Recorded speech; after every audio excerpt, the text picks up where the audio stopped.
14 ময়মনসিংহ কর্তৃক 7 জন গ্রেপ্তার। ভিকটিম দিবুচন্দ্র দাস 28, পিতা রবিলাল দাস, সাং মোকাম মিয়াকান্দা থানা, তারাকান্দা, জেলা ময়মনসিংহ।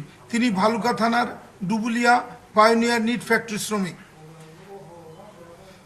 অজ্ঞাতনামা উত্তেজিত জনতা ভিকটিমের বিরুদ্ধে হযরত মুহাম্মদ সাল্লাল্লাহু আলাইহি সাল্লাম ও ধর্ম নিয়ে কটূক্তির অভিযোগ এনে গত 18 ডিসেম্বর 2025 খ্রিস্টাব্দ রাত অনুমানিক 21 ঘটিকায় ফ্যাক্টরি হতে জোরপূর্বক বাহির করে দাঙ্গা সৃষ্টির মাধ্যমে দেশীয় অস্ত্র দিয়ে আঘাতসহ কিল ঘুষি দিয়ে পিটিয়ে তাকে হত্যা করে। পরবর্তীতে ভিকটিমের লাশ জমির দিয়া স্কয়ার মাস্টারবাড়ি বাসস্ট্যান্ড, ঢাকা ময়মনসিংহ মহাসড়কের মাঝখানের আইল্যান্ডের গাছের সাথে ঝুলিয়ে আগুন ধরিয়ে দেয়, যার স্থির এবং ভিডিও চিত্র সামাজিক যোগাযোগ মাধ্যমে ছড়িয়ে পড়ে। উক্ত ঘটনায় ভালুকা থানার মামলা নম্বর 26 তারিখ 19 ডিসেম্বর 2025 খ্রিস্টাব্দ ধারা 147, 149, 302, 201, 297, 34 পেনাল কোড রুজু হয়।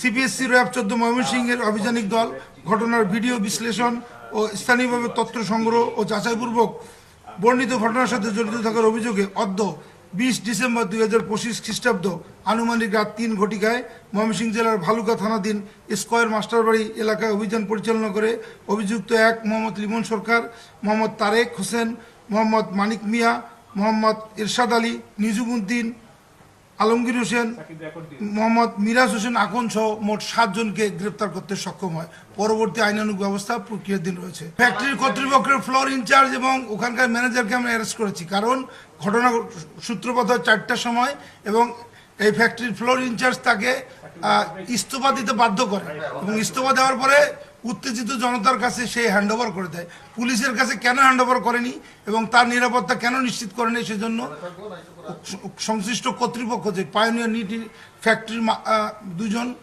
এমপ্লয়িকে আমরা অ্যারেস্ট করেছি। এই 7 জনের ভিতরে 2 জন এমপ্লয়ি আছে।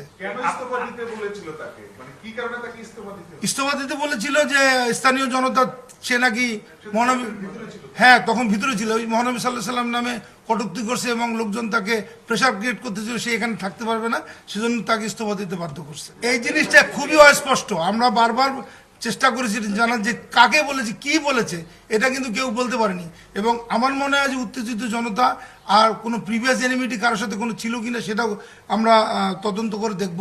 কিন্তু একটা লোককে এই অভিযোগে মেরে ফেলা এবং গাছের সাথে ঝুলিয়ে তাকে হত্যা করা, মানে আগুন দিয়ে হত্যা করা, এটা কিন্তু কোনোভাবেই আইনে কভার করে না এবং আমরা কোনোভাবেই, সরকার এবং আইন শৃঙ্খলা বাহিনী এটাকে কোনোভাবে স্পেয়ার করবে না।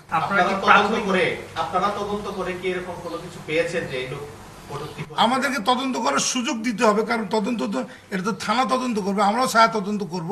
কিন্তু প্রাথমিক স্টেজে তাদেরকে আমরা অ্যারেস্ট করলাম, এখন তাদেরকে রিমান্ডে নেওয়া হবে, রিমান্ডে নিয়ে ফার্দার আরও তথ্য সংগ্রহ করা হবে। কোনো রাজনৈতিক পরিচয় আমরা এখন পর্যন্ত জানি না। আমরা যাদেরকে অ্যারেস্ট করলাম এদের ভিতরে কিন্তু হিটার আছে, হ্যাঁ, তাকে জিজ্ঞাসাবাদ করলে হয়তো জিনিসটা বের হয়ে আসবে, একটু সময় দিতে হবে।